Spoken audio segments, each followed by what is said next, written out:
پھر خدا تعالیٰ کی عبادت اور خدا تعالیٰ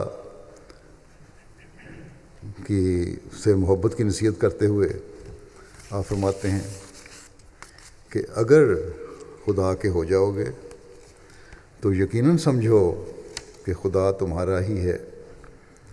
تم سوئے ہوئے ہوگے اور خدا تعالیٰ تمہارے لیے جاگے گا.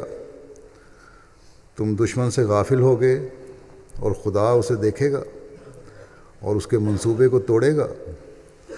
تم ابھی تک نہیں جانتے کہ تمہارے خدا میں کیا کیا قدرتیں ہیں، اور اگر تم جانتے تو تم پر کوئی ایسا دن نہ آتا کہ تم دنیا کے لیے سخت غمگین ہو جاتے. ایک شخص جو ایک خزانہ اپنے پاس رکھتا ہے، کیا وہ ایک پیسہ کے ضائع ہونے سے روتا ہے اور چیخیں مارتا ہے اور ہلاک ہونے لگتا ہے؟ پھر اگر تم کو اس خزانے کی اطلاع ہوتی کہ خدا تمہارا ہر ایک حاجت کے وقت کام آنے والا ہے، تو تم دنیا کے لیے ایسے بے خود کیوں ہوتے؟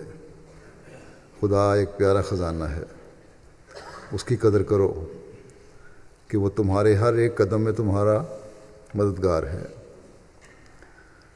تم بغیر اس کے کچھ بھی نہیں، اور نہ تمہارے اسباب اور تدبیریں کچھ چیز ہیں.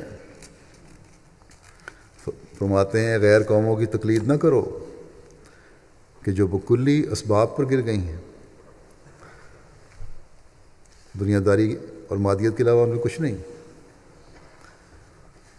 اور جیسے سانپ مٹی کھاتا ہے، انہوں نے صرف اسباب کی مٹی کھائی. اور جیسے گدھ اور کتے مردار کھاتے ہیں، انہوں نے مردار پر دانت مارے.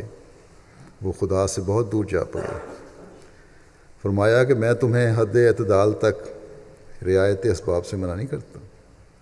کام کرنے سے، چیزوں سے فائدہ اٹھانے سے،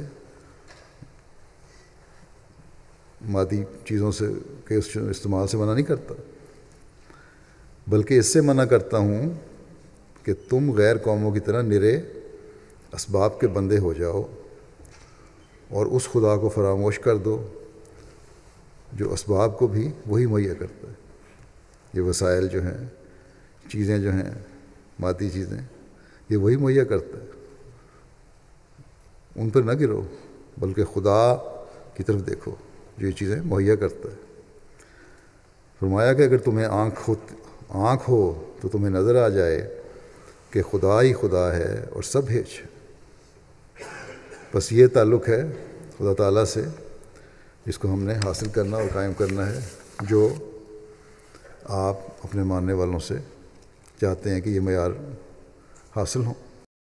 اولاد کو بھی اپنی اطاعت سکھائیں گے، عہد وفا کیا ہے ہم اس کو نبھائیں